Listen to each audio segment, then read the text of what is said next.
Good morning student. आज के lecture में हम लोग पढ़ने जा रहे हैं एक बहुत ही इम्पोर्टेंट टॉपिक जो कि रियल नंबर जो हमारे चैप्टर हैं उसी के अंतर्गत आ रहे हैं।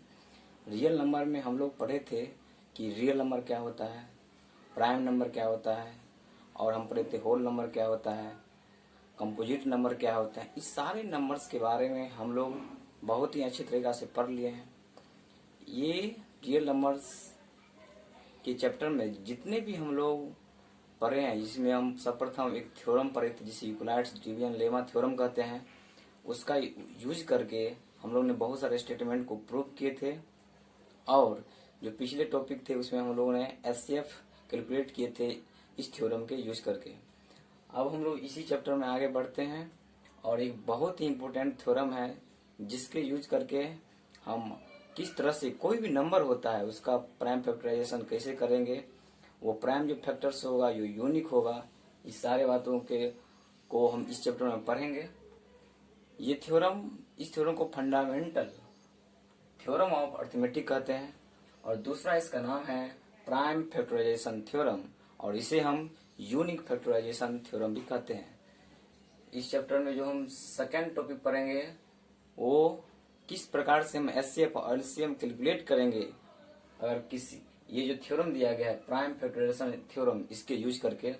और इसी टॉपिक में जो तीसरा इंपॉर्टेंट चीज हम पढ़ेंगे वो रहेगा find the prime factors of numbers. I have given many numbers and how we calculate the prime factor of that numbers we are study in this topic. चलिए अब हम लोग स्टार्ट करते हैं सर्वप्रथम फंडामेंटल थ्योरम ऑफ अर्थमेटिक से।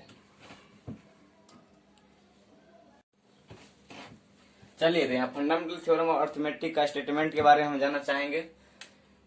Fundamental theorem of statement क्या कहता है?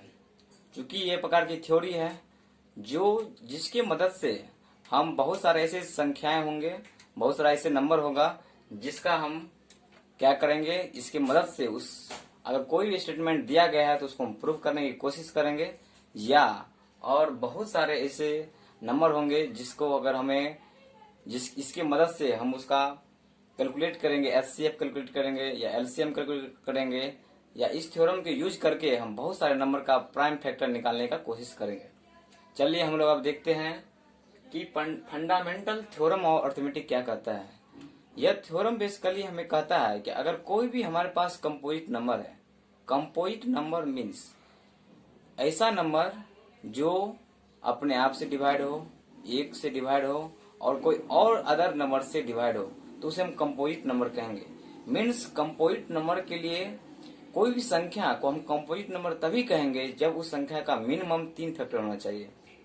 उस 3 फैक्टर में सर्वप्रथम एक से डिवाइड होना चाहिए, वो नंबर खुद से डिवाइड होना चाहिए, या और कोई दूसरा नंबर जिससे वो डिवाइड हो। तो मिनिमम अगर 3 फैक्टर्स हमको किसी भी नंबर का निकल रहा है तो उसको हम क्या बोलेंगे, कंपोजिट नंबर। जैसे हम एग्जाम्पल में देखते हैं कंपोजिट नंबर का एग्जाम्पल।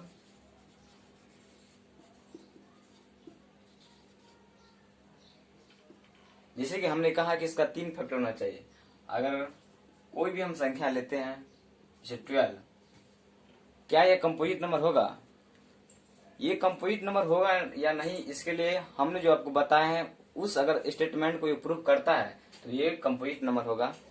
सर्वप्रथम ये क्या होना चाहिए, एक से डिवाइड होना चाहिए, जिस जो कि एक का फैक्टर ये है। दूसरा, ये संख्या है खुद से डिविजिबल है, जो 12 से डिविजिबल है, और इस संख्या में और जो दूसरा अदर फैक्टर है उसका भी ये मल्टीपल हो रहा है, जैसे 2 का हो रहा है या 3 का हो रहा है या 4 का हो रहा है।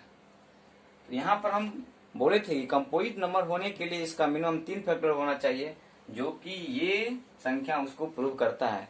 तो हम कह सकते हैं कि जो 12 है यह एक प्रकार की कंपोजिट नंबर है। तो ये स्टेटमेंट वही कहता है कि जितना भी कंपोजिट नंबर है उसको हम एक्सप्रेस कर सकते हैं। एक्सप्रेस कहने का अर्थ हुआ उसको हम फैक्टराइज कर सकते हैं as a product of prime numbers and this factorisation is unique. Product of prime number, जैसे कि हम प्राइम नंबर के बारे में भी बोल चुके हैं, फिर भी हम यहाँ बताएंगे कि प्राइम नंबर्स क्या होता है।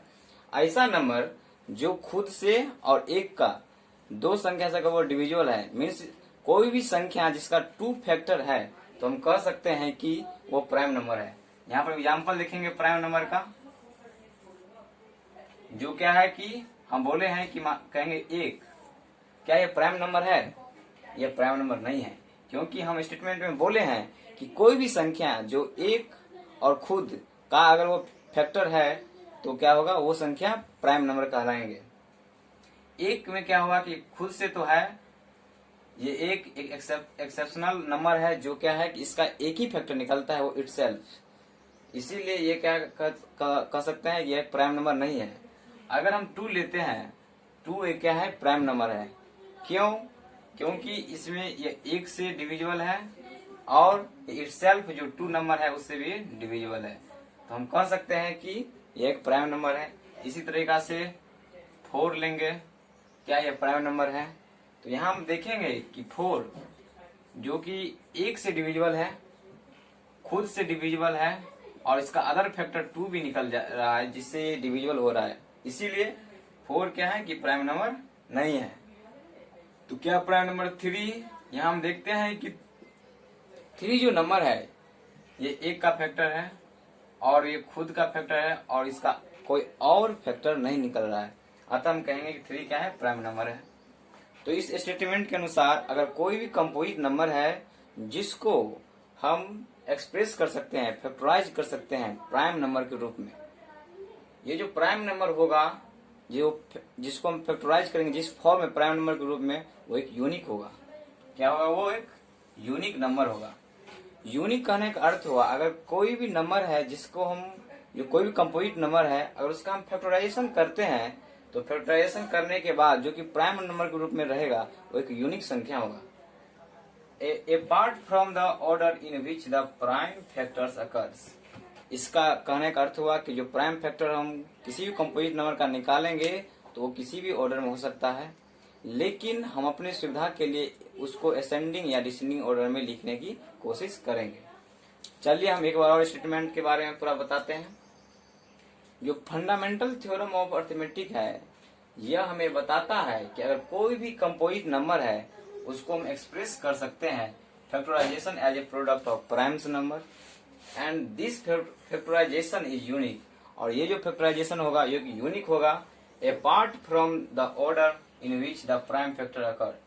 वो जो प्राइम फैक्टर होगा, जो प्राइम नंबर के रूप में निकलेगा, वो एक तरह की यूनिक ऑर्डर में होना चाहिए, हम कह सकते हैं। अतः ये जो थ्योरम है हमें बताता है कि कोई भी कंपोजिट नंबर ले लिए, जैसे हम एग्जाम्पल के लिए ले रहे हैं 210, यह एक तरह की कंपोजिट नंबर है। अब इसका हम क्या करेंगे, फैक्टराइजेशन निकालेंगे। अब हम इसका फैक्टराइजेशन निकालेंगे।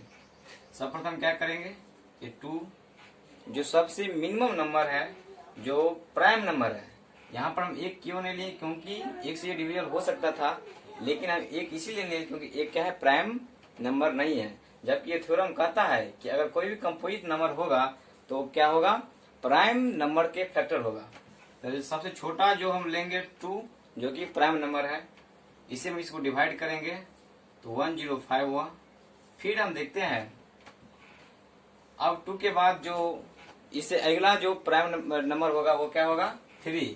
हम 3 से इसको डिवाइड करेंगे, 3 तो 3 35 हुआ। फिर इसको इससे अगला जो प्राइम फैक्टर होगा वो क्या होगा, 5,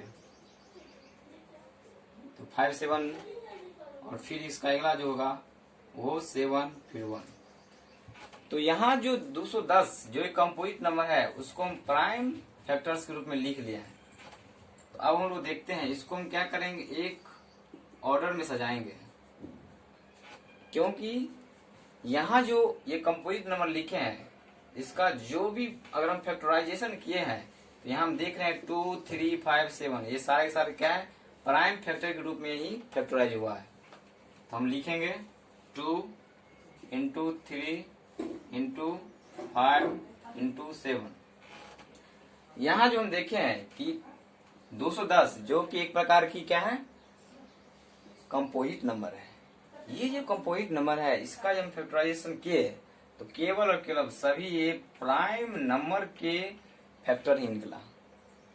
प्राइम नंबर के अलावा इसमें कोई भी दूसरा फैक्टर नहीं है। तो यहां से हम देखें कि जो कि ये जो यहां से हम ये देखें कि और कोई भी कंपोजिट नंबर लेंगे तो उसका जो फैक्टराइजेशन करेंगे तो वो प्राइम नंबर ही होगा। अब इसका ऑर्डर जो है एक यूनिक है। यहाँ यूनिक करने का अर्थ ये हुआ कि अगर 2 है, ये एक यूनिक संख्या है जो कि प्राइम नंबर है, इसका और फर्दर हम फैक्टर नहीं निकाल सकते हैं। और इसको हम और अदर जो ऑर्डर है उसमें भी लिख सकते हैं, 3 लिख सकते हैं, 2, 5 इंटू 7। ऐसे करके हम जब देखेंगे इसका बहुत सारा जो ऑर्डर है उस फॉर्म में ये लिखा जा सकता है। लेकिन किसी भी ऑर्डर में लिखेंगे तो हम देखेंगे यहाँ पर कि एक साथ ये जो संख्या है जो 210 उसका जो हम फैक्टर निकाले हैं वो हमेशा 2, 3, 5, 7 ही होगा, चाहे हम किसी भी ऑर्डर में लिखे। इसीलिए इसको यूनिक कहा गया। लेकिन यहाँ पर हमें एक स्टैंडर्ड फैक्टर जो फॉर्म है उसमें लिखने की कोशिश करेंगे। जो स्टैंडर्ड फॉर्म है, स्टैंडर्ड फॉर्म हम मान लेते हैं या तो डिसेंडिंग ऑर्डर लेंगे या तो असेंडिंग ऑर्डर, लेकिन जनरली हम लोग असेंडिंग ऑर्डर लेने की कोशिश करेंगे। तो इसको हम लिखेंगे 2 इंटू 3 इंटू 5 इंटू 7। तो इस रूप में हम लिखने की कोशिश करेंगे। यही हो गया मेरा फंडामेंटल थ्योरम ऑफ अर्थमेटिक। एक बार और हम लोग इसको रिव्यू करेंगे। ये थ्योरम हम लोग को बताया कि अगर कोई भी हम कंपोजिट नंबर लेते हैं तो उस कंपोजिट नंबर का जो हम फैक्टर निकालेंगे तो ऑलवेज प्राइम्स के प्रोडक्ट के रूप में निकलेगा। और जो प्राइम नंबर का प्रोडक्ट निकलेगा वो प्राइम नंबर एक यूनिक होगा। और उसका जो ऑर्डर होगा वो ऑर्डर हम किसी भी रूप में लिख सकते हैं, लेकिन किसी भी संख्या का जो प्राइम फैक्टर निकलेगा यूनिक होगा। यहाँ पर हम लोग एक एग्जाम्पल लेके इसको देखें।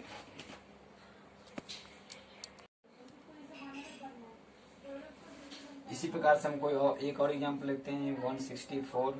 जब इसका हम प्राइम फैक्टर करेंगे 2, 8, 2, 2, 4, 1। ओके, हम देखते हैं कि ये भी क्या क्या एक तो कंपोजिट नंबर था। इस कंपोजिट में जो हम फैक्टर निकाला 2 इंटू 2 इंटू 41, यानी जब इसका हम फैक्टराइजेशन लिखेंगे प्राइम फैक्टर के प्रोडक्ट में 2 इंटू 2 इंटू 41, तो ये क्या हो गया 2 स्क्वायर इंटू 41। यहाँ पर हम एक ही समझाने की कोशिश कर रहे हैं कि वो अगर कोई भी संख्या है और उसमें उसका जब हम प्राइम फैक्टर निकालते हैं तो वो प्राइम फैक्टर अगर एक से अधिक बार आ जाता है तो उसको हम क्या करेंगे पावर के रूप में लिखेंगे। तो वही हम क्या 2 2 बार आ गया था तो उसको हम क्या किए 2 स्क्वायर कर दिए। फिर देखते हैं कि कोई और संख्या है जो 2 या 2 से अधिक बार आ रहा है तो उसको हम फिर क्या करेंगे उसको हम पावर के रूप में लिखेंगे। अगर नहीं आ रहा है तो उसको हम वैसे ही लिखेंगे। तो वही क्या 2 स्क्वायर 3 इंटू 5 इंटू 7 लिखे। फिर एक नए नंबर कंपोजिट नंबर लिए 164 और जब इसका फैक्टराइजेशन किए तो हम देखे कि इसका फैक्टर जो प्रोडक्ट ऑफ प्राइम नंबर है 2 इंटू 2 इंटू 41। फिर यहाँ पर हम देखे कि कोई भी नंबर 2 था जो एक प्राइम नंबर है वो 2 बार आ गया तो उसको हम क्या किए प्रोडक्ट के रूप में लिखे 2 स्क्वायर इंटू 41। यही इसका क्या हो जाएगा ये प्राइम फैक्टर हो गया। तो हम आशा करते हैं कि आप लोग को ये थ्योरम पूरी तरह से समझ में आ गया होगा।